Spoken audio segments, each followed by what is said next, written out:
Sadhguru, can you speak about, you mentioned about the fact that it's not about trying to change past karma. So therefore, can you speak about the power of intention and why intention is so important? You gave beautiful examples in the book that illustrated you can be doing the same thing, but somebody's intent, their intention makes all the difference for, more accumulated karma or not.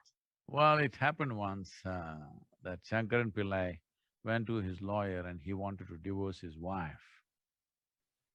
The lawyer asked, why, you've been okay with her, what's the problem?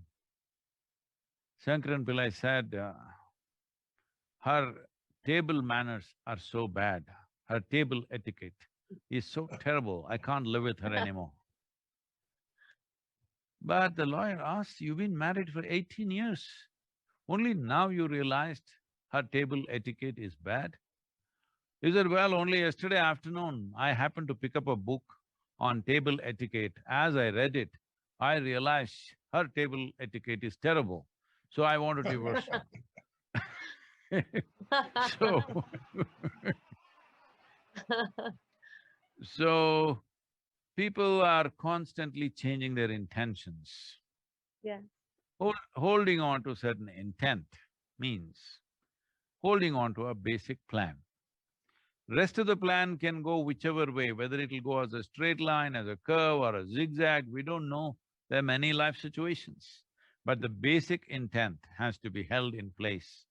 Your intent cannot be held in place unless you change your identity, in the sense, if your identity is too much about your body or your intellect or your emotions, then you can only operate as an individual.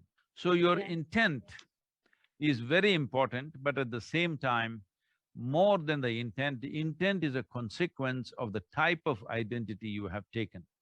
If you have taken an identity of being very strong person, then you will see with best intentions, still worse things could happen.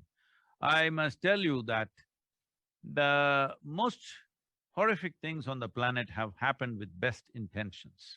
People who believe that they're doing great things, they did the most horrific things.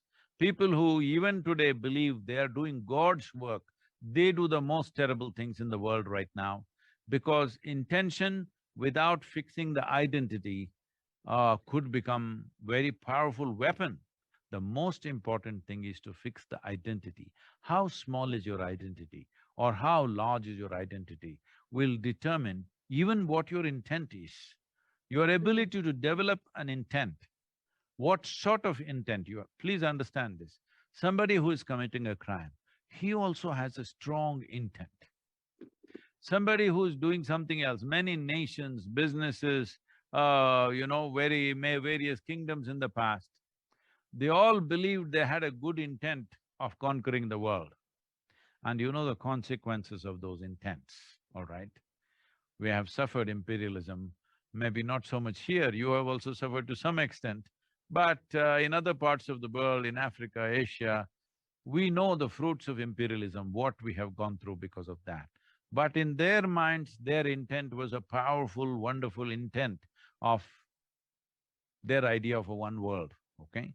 So it's very important that we first fix the identity.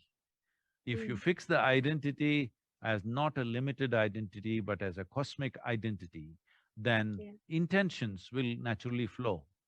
See, whatever you identified with that you always have the best intentions. You don't have to culture those intentions.